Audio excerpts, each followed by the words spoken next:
provincial airport in Britain, most mornings. Passengers in possession of boarding cards, please proceed now through gate 2. The usual flight calls, the usual passenger reactions. Much the same as any other airport. But there are differences. No money or credit cards change hands for tickets. Thank you. Go. Would all Chevron personnel who have checked in with their representative please check in now at the Bryman Airways check-in. They're bound for a destination which is off the usual package tour beat. Aberdeen Airport is the scene, and these men are commuters heading for their place of work.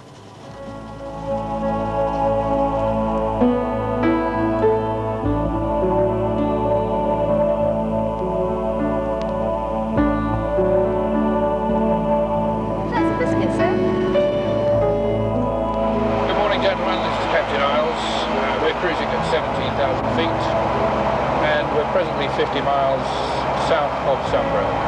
The weather at Unst is very clear and bright, but there's a very strong westerly wind, so there'll be some turbulence during the last stages of the flight. Take the cup back. That's fine.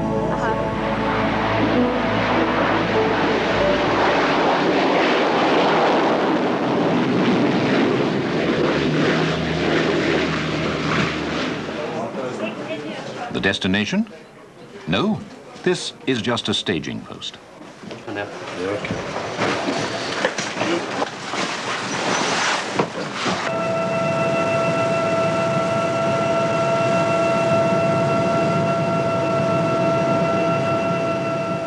The first part was by fixed wing.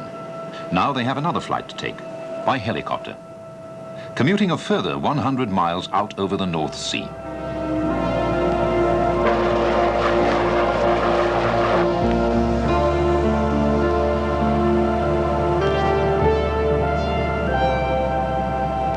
Their place of work is on any one of the 3 platforms that, together, make up the Ninian offshore oil field. These platforms are, in effect, energy-producing factories, which, like any factory, need to be staffed 24 hours every day, 7 days every week, 52 weeks every year, to produce 1/5 of Britain's oil output. We are going to glimpse life and work on board. These arrivals are just part of the workforce, part of the crew on one of the 3 platforms. This journey has become fortnightly routine for the old hands and will soon become routine for the fresh faces.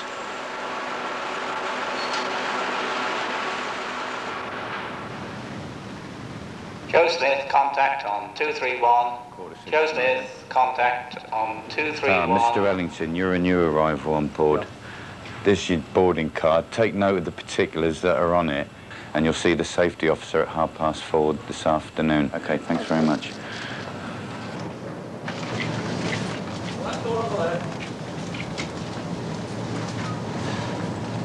For 2 weeks, this will be where they get their heads down. A shared cabin like this on Ninian Southern. It's to much the same high standard as those on the other 2 platforms. Standards of accommodation are, in fact, those of a good-class cruise ship. While some have joined the platform direct from shore, others have transferred from either of the other 2 platforms on the interfield taxi. Responsible for the helideck is the helicopter landing officer.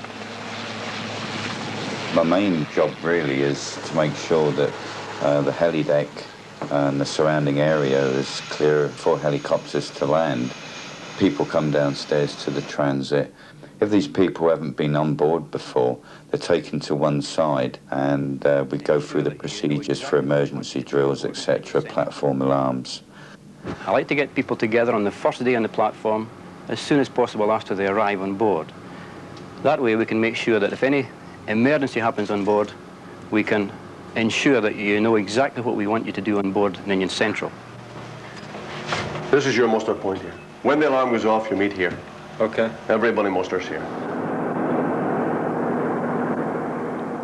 Everybody has a place. Everybody knows his place in the appointed life capsule. There's also the reassurance of the standby boats permanently in the field. Safety is paramount, and consequently, this is probably one of the safest places to work. But what is the general scene out here? Good morning, gentlemen. I'd like to welcome you aboard the central platform. I hope you've enjoyed your flight. I'd like to give you a quick, a brief picture of life on board a North Sea platform and Chevron's Ninian central platform in particular. The sea below them is some 400 feet deep, and the oil reservoir 10,000 feet below that. The Ninian field, and we have the northern platform and the southern platform. The field is about 12 miles in length and about 4 miles across. We're situated, as you have flown this morning, we're situated about 240 miles northeast of Aberdeen and about 80 miles due east of Shetland. This one is central. This is southern. And this is northern. Based on these three platforms, their job will be to help in the production of about 200,000 barrels of oil per day. Each platform performs the same basic functions, so at any one time the crews are engaged in similar tasks which cover a wide range. Today, 353 people on the platform, and of that 353, about 70 are Chevron personnel. The rest are made up of various contractors' workforces. Like any factory or production facility, all the work can be demanding. Yeah, it's hard work with the 12-hour shifts we do, but I've adjusted and I don't mind. I look forward to going home though. What sort of man takes to this life?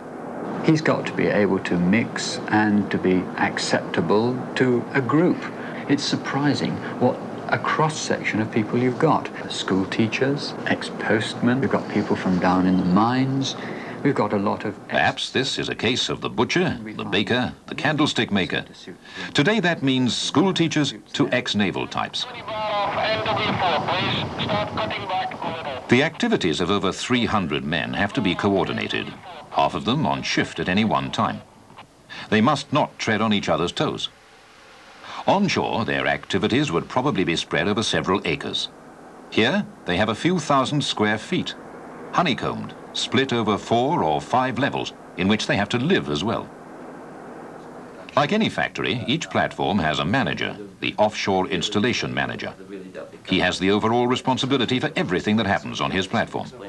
Every morning we have a meeting where all the department supervisors, the heads of departments, come in and we discuss what's gone on the previous day to ensure that the coordination between the departments is good and that the activities that are expected to go on during this coming day are known to all the departments so that no one does something which would interfere with someone else's activity.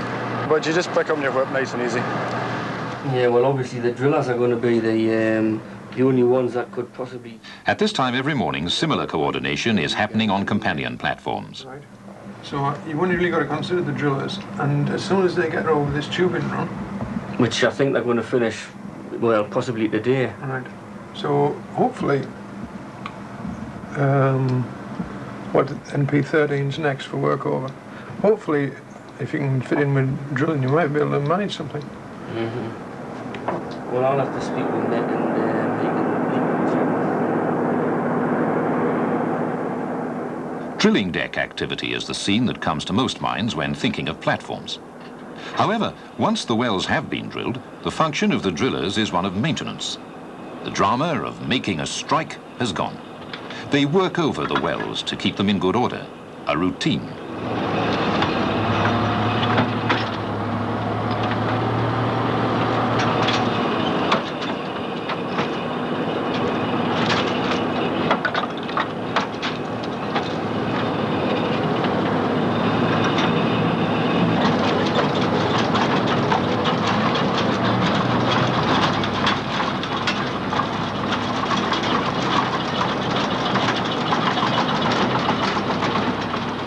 In the production of oil, when the oil is actually flowing, there's little to be seen, particularly of the product itself. Pete Rawson, phone 231. Pete Rawson. The output is seen only through instrumentation, console, a duty controller, dials, screens, LEDs, printouts, telephones, etc., etc. These are the evidence of the flow. Drilling crews might be considered as the infantry, the spearhead, and they account for about 15% of the crew. The rest are organized around producing the oil and necessary supporting services. Malcolm, is that you? Any sparks there, Chris? Okay. All the basic trades and skills are present. The organization is really a microcosm, an industrial village compressed into the confines of a large hotel.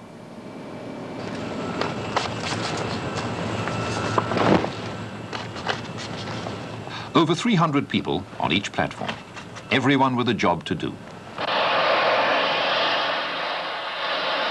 Here, everybody is somebody. Somebody is making modifications.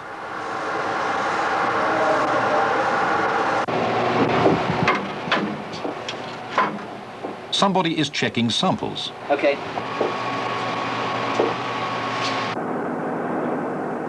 Somebody has to take care of the decor. Sea air is rough on paintwork. All in all, because of the environment's hostility, prompting every precaution, platforms are very safe places to work. Okay, Alec, you've got something in your eye? Yes, yeah, that's one. Okay, let's have a look-see. However, there is the usual crop of aches, pains and injuries. Somebody, the medic, is in attendance on every platform. Just a little bit cold, it won't hurt you. Okay. All right. Fine. How does that feel? Yeah. No more bits. And somebody else is in contact with Ninian House, Aberdeen base. And the RFDs, will they be on today's boat? Yeah. Yeah, and that'll be the 2WMRs, 22909. Yeah, and 22766. Yeah, that sounds good then. Okay, cheers now, Jay. Supplies come out daily. And of course, our sea's not going to go down until well into the early evening, I don't think. Yet somebody else is on traffic control. If he's close by, we might just ask him to come in and just run past the platform. Aye, okay, and give us a ring anyway later on, we'll look at it and I'll talk to Simon. Okay. Somebody unloads. Somebody is telling Ninian House what's being sent back to the beach on the return trip. I was going to tell you that NO22937, the quick start ballast, we'll send in a sample to you. Okay. Somebody, too, has radio traffic with contractors' vessels alongside. Thar's Control, Ninian South. Yes, go ahead. Yeah, could you give me an estimated time on the next bell change, please? Next bell change will be taking place in 8.5 hours' time. Roger, thanks very much indeed. Somebody has to sort out a multitude of minor domestic logistics. Oh, that's all. Yes. Oh, yeah. Yes.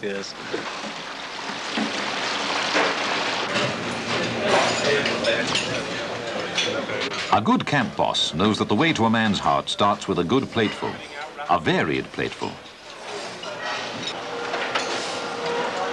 The main course today will be green pea and ham soup, followed by grilled haddock, maitre d' hotel, suprema chicken chasseur, okay, roast leg of lamb mint sauce, broad beans in parsley sauce with Macedonia veg, fried potatoes, boiled potatoes, followed by a mixture of sweets, which is hot, cold, ice cream. And, as a head waiter might say, a choice from our selection of prime cheeses. The need for a balanced diet is catered for if the individual cares to exercise his discretion.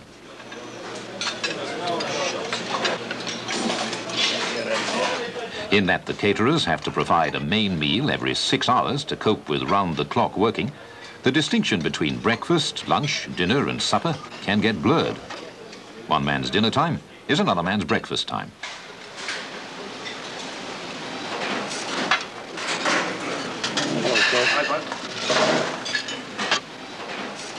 You get it set up and use it right away. 300 or more men on each of 3 platforms require a considerable amount of catering.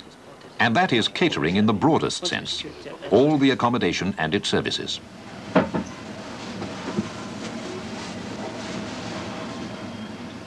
A morning meeting shares its concern between barrels per day and such things as fresh water and the laundry. By then we should be in a position to find out how we're going with the other 2 water makers, and when we're in a position to actually make up, then we'll put the laundry back into service again.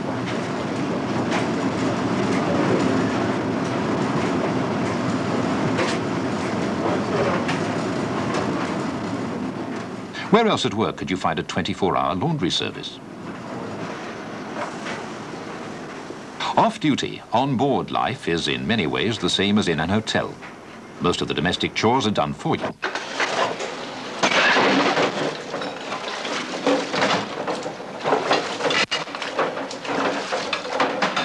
Reminders of home do come in many small ways. Echoes of wifely or motherly admonishments to respect the floors.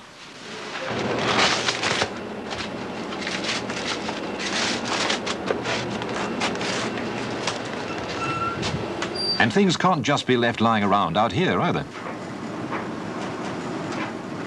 Running a rig is like being the manager of a hotel. We like to think we're running a top-class establishment. Part of my job is to run the bonded shop for the lads. I think any small shopkeeper ashore would love a shop like this because I've got a 360-man captive clientele. In off-shift time, cabins are quiet havens.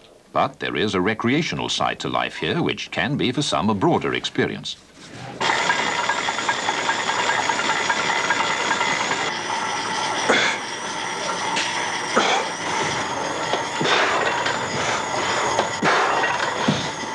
Well, in terms of entertainment, I'm bored when I go home because I see some old movies on television, and I see, when I'm offshore, I see the best films, I see the best videos, and sports.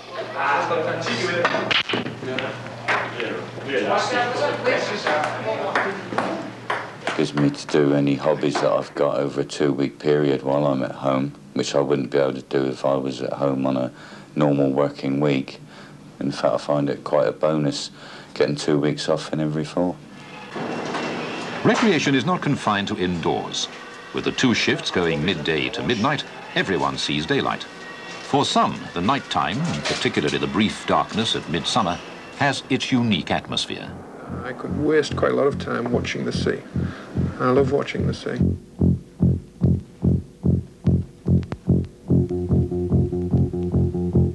I don't get out of the office very much, but when I do get out, I find it most interesting as to what is going on around us. And I find it very relaxing.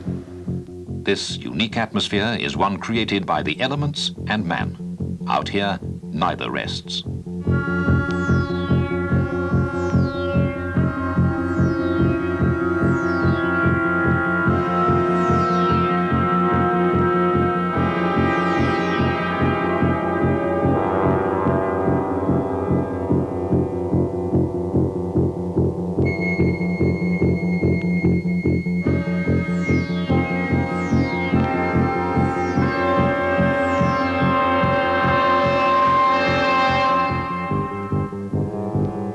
Is this the perfect life?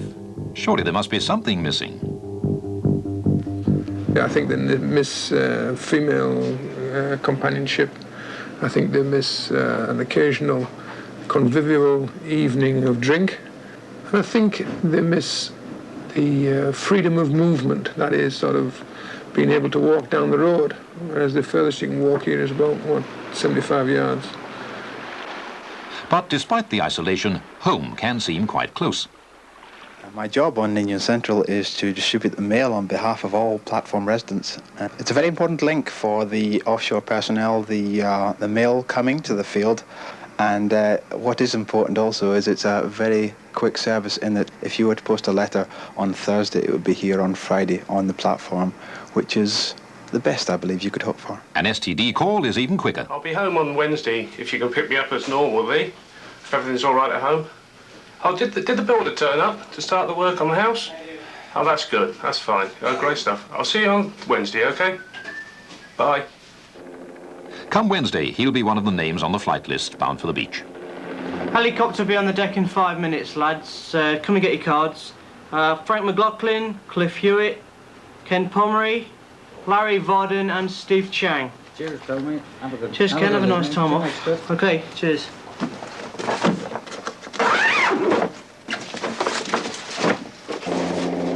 People keep ringing me up all the time and saying, when's the chopper due, Neil? When's the chopper due? You know, I get about 100 phone calls in about 1 hour. Though eager to get home, would they change places with friends ashore? I wouldn't swap my lifestyle for theirs. I'm happy. And they're very envious of my lifestyle. I enjoy it. I enjoy it. I think the average man can do well out here.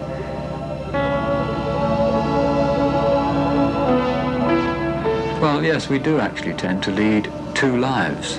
Half your life is spent offshore in a working environment, and the other half, you're a totally different person, you're at home.